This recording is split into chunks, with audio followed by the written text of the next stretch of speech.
This week on Health, unexplained medical mysteries. Researchers in Switzerland challenge the science of a near-death experience.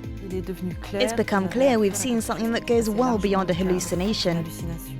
Is it just a myth, or does the moon make us mad? A study in Canada refutes a psychological connection to the lunar cycle. People acting bizarrely turn up at emergency rooms regardless of what phase the moon is in. And can we communicate with someone in a vegetative state? This Canadian patient answers a doctor's question for the first time in 12 years. I want you to tell us whether you are in any pain. A dark tunnel with a blinding light and occasionally the impression of leaving one's physical body. That's the tale we hear time and time again from patients who have lived through a near-death experience. Is it a simple hallucination or evidence of another dimension? In Switzerland, a research centre has been set up specifically to study the science behind this phenomenon. Frans van Katz, Anne-Sophie Pellegre and Ketevan Gordestani with this next report.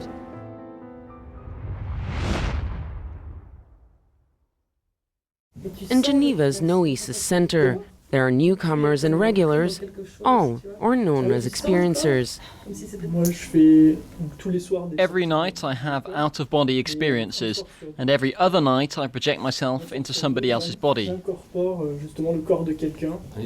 I'm in a sort of futuristic setting with decks, and then a very tall man dressed in white with a white beard takes my hand. Light tunnels, changes in space-time continuum. These accounts are often associated with near-death experiences, but can also take place without a major trauma. About 15 million Americans and 3 million people in France say they have experiences like these. Despite the numbers, many still feel misunderstood. We feel like we're on the edge of society. We are marginal people because of experiences that seem to be a stretch of the imagination. Sylvie Détiolaz created the center to help those who feel overwhelmed by the experience. But because the limits of modified consciousness have yet to be defined, studies on the subject remain difficult. The problem is that we're using traditional means that apply to hard science, to study phenomena that are evasive and random by nature. Just because they can't be reproduced in a lab like other physical phenomena doesn't mean they aren't real. For now, we keep saying that because they can't be reproduced, they don't exist. And that, I believe, is a very big mistake. What she wants is to get people to believe that these phenomena exist. We're going to take you to our special experimental room. Nicolas Fraisse has frequent modified consciousness events, a godsend for scientists. So here we ask our volunteer to sit in this chair. It's a chair that's meant for relaxation. And through their own means, they put themselves in a state where they can experience astral projection. An astral projection is a form of out-of-body experience. To prove it exists, scientists project an image in another room. The experiencer must then describe it without leaving his seat. The center did not allow us to film an actual experiment, but Fraisse says he has succeeded before. Sometimes I pass by it on my way to another place, and therefore catch a glimpse of the projected image. But when I leave my body, I can't control where I go. It's more of an emotional experience than my real intention. He says he's been experiencing astral projection since he was 8, a heavy burden to carry in a society that shuns paranormal activity. I couldn't talk about it with anyone, so for a long time I kept quiet, but it was such a powerful part of me that I felt rejected by society. Fraisse is now hoping to become a nurse, a position in which he believes he'll be able to help those who may be experiencing modified consciousness without even knowing. Does a full moon make us behave strangely? The lunar cycle has been associated with sleep deprivation, more births and even hair growth. This Parisian hairdresser opens for customers who believe cutting their hair under the light of a full moon helps it to grow faster. It's true that when we cut hair on the night of a full moon between 10 p.m. and 6 a.m, instead of having 1 centimetre of growth, we can have up to 2.5 or 2.8 centimetres of new growth. The most enduring full moon theory is that it makes us a little mad. The word lunatic may be derived from the Latin word luna for moon, but a Canadian study claims to have finally debunked the myth. France 24's Thomas Ledwell with this next report.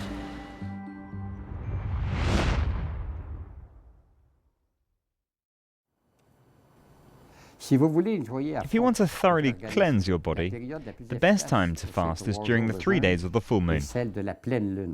Everything relating to the moon touches him. 73-year-old Roland Lauzon has long believed in the effects of the moon on humans, himself in particular. I realized, good Lord, I found I was losing energy. I felt more tired. But before I realized that, I had not realized that it was the moon that had a pull on my body. When the moon appears, the tides change. There's a pull, and then there's also a push. We suffer the same experience. We're part of the universe, not separate. However, a Quebec-based study by researchers at this university in Quebec City calls Roland's belief into question. Geneviève Belleville was leading a different investigation into emergency room treatments for unexplained psychological troubles when the topic became obvious to her. Emergency room staff, nurses, everyone on site told us, "Oh, it's a full moon today, you'll see, you'll meet participants for your research." At some point we were forced to say to ourselves, we have the data, so we'll check it out. The researcher examined the records of 771 patients who went to the emergency room between 2005 and 2008 for anxiety attacks. She found no significant variation. The full moon would be here, so it's here we should see a much greater incidence. Instead, we can see the lines are flat. We're talking about mental health, so human behavior at its most bizarre. We have difficulty explaining it. It's an inexact science, so at the moment we look to external factors to explain our human behavior. An experienced practitioner, Dr. Drouin, is convinced the moon has an influence over his patients. During his years in the emergency room, he claims he has noticed an increase in conditions related to the moon's magnetic field.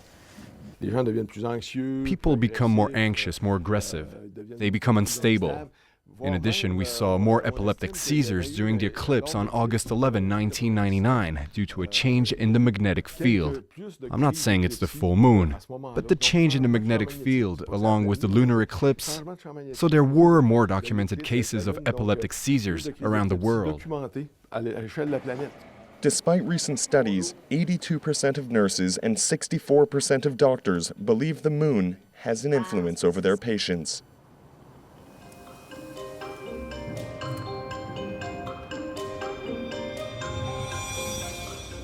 We're at Paris's History of Medicine Museum, an archive of instruments and discoveries that date back several thousand years before Christ. Of all the scientific advancements in this time, it's our understanding of what's going on inside our head that still poses one of the greatest challenges. This was recently highlighted in Canada after doctors managed to communicate with a patient believed to be in a vegetative state for the last 12 years.